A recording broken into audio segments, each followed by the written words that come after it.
नवी मुंबईतील मातोश्री अनुसया संभाजी सोनावणे चॅरिटेबल ट्रस्टच्या वतीने छत्रपती शिवाजी महाराज जयंतीनिमित्त भव्य हळदी कुंकू समारंभ तसेच महिला संकल्प कार्यक्रम यांचे आयोजन करण्यात आलं। कार्यक्रमात माजी खासदार डॉक्टर संजीव नाईक आणि नवी मुंबईचे उपमहापौर दशरथ भगर यांनी उपस्थिती राहून कार्यक्रमाची शोभा वाढवली। यावेळी स्थानिक महिलांनी उत्साहाने सहभाग घेतला आणि महिला सक्षमीकरण व सामाजिक योगदान याविषयी आपले विचार मांडले आहेत। नमस्कार, आपण पाहत आहात आवाज इंडिया टीव्ही।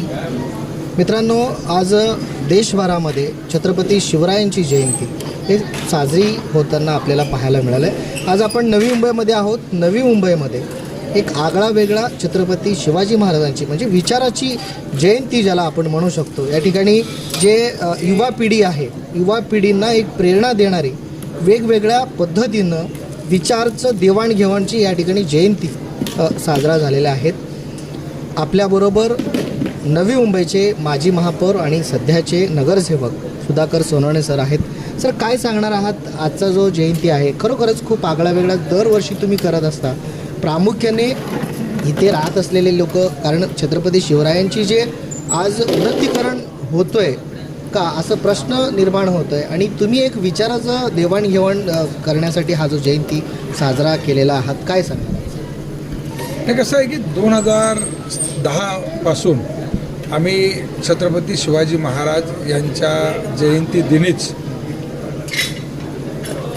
महिला संकल्प मेळावा जो आमचा प्रभागाच्या वेगवेगळ्या ठिकाणी व्हायचा आणि त्याची जागा आम्ही निश्चित केली। 2010 साली मान्यवर कांशीरामजी हिंदी माध्यमाचे आमचं विद्यालय हे प्रांगण, मान्यवर कांशीरामजी हे निश्चितपणे छत्रपती शिवाजी महाराज, शाहू महाराज, महात्मा फुले आणि बाबासाहेब आंबेडकरांचे जे विचार आहेत त्याचे ते प्रचारक होते आणि त्यांच्या नावाने सुरू केलेल्या आपल्या ह्या विद्यालयामध्ये आपल्याला छत्रपती शिवाजी महाराजांच्या जयंतीनिमित्त संकल्प मेळावा म्हणजे नक्की काय, तर संकल्प म्हणजे नक्की आम्ही संकल्प काय करणार आहोत, पुढच्या वर्षभरामध्ये आम्ही काय करणार आहोत। तर हे शक्य आहे परिवर्तन शिक्षणातून समृद्धीकडे। म्हणजे त्या काळामध्ये राजा छत्रपती शिवाजी महाराज जरी शिकले नव्हते, परंतु त्यांचा छावा छत्रपती संभाजी महाराज यांनी निर्माण केलेले जे साहित्य आहे, हे साहित्य तुम्ही आणि मी जर वाचलं, काळाच्या कितीतरी पुढे हे लोक होते।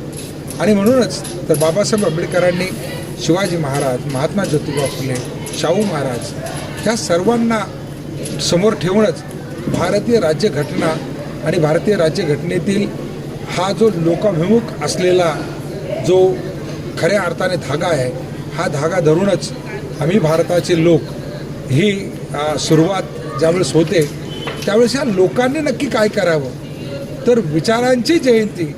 आता जर मला आज आश्चर्य वाटलं की काही लोक मोबाईलवर आरती लावतायत आणि छत्रपती शिवाजी महाराजांची आरती करतायत, हे खूप वाईट वाटलं मला। छत्रपती शिवाजी महाराजांचा हा असलेला जो पराक्रम आहे, हा पराक्रम तुम्ही आणि मी आरतीच्या माध्यमातून त्याला लपवून चालणार नाही, तर विचारांच्या माध्यमातून तुम्ही आणि मी ह्या तरुण पिढीला छत्रपती शिवाजी महाराजांचं नाव घेतल्यानंतर एवढं स्फुरण येतं आहे, तर तो इतिहास वाचल्यानंतर ते किती मोठं परिवर्तन घडवू शकतायत ही खात्री आम्हाला आहे। म्हणून गेली 16 वर्ष सातत्याने या ठिकाणी 19 फेब्रुवारीलाच आम्ही छत्रपती शिवाजी महाराज जयंतीच्या दिनी हा संकल्प मेळावा घेत असतो। आमच्या सर्वांचे लाडके स्नेही आणि रबाळा आणि या परिसरामध्ये एक चांगलं काम करणारे सुधाकरजी सोनावणे आणि त्यांचं संपूर्ण कुटुंबीय आणि त्यांचे सर्व सहकारी दरवर्षाप्रमाणे यावर्षीसुद्धा छत्रपती शिवाजी महाराजांच्या जयंतीनिमित्तानं महिला मेळावा असतो, गौरव असतो, इतर सर्व मान्यवरांचा सत्कार समारंभ असतो।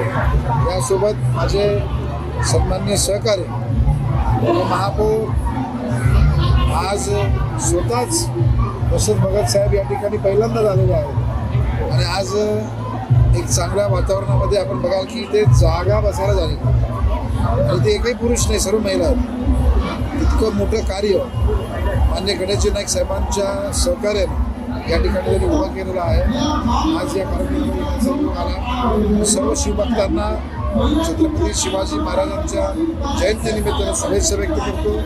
सुधाकरजी सोनवणे आणि त्यांच्या सर्व सहकाऱ्यांचं असंच कार्य पुढे चालत राहावं अशी या निमित्तानं सर्व शुभेच्छा. धन्यवाद.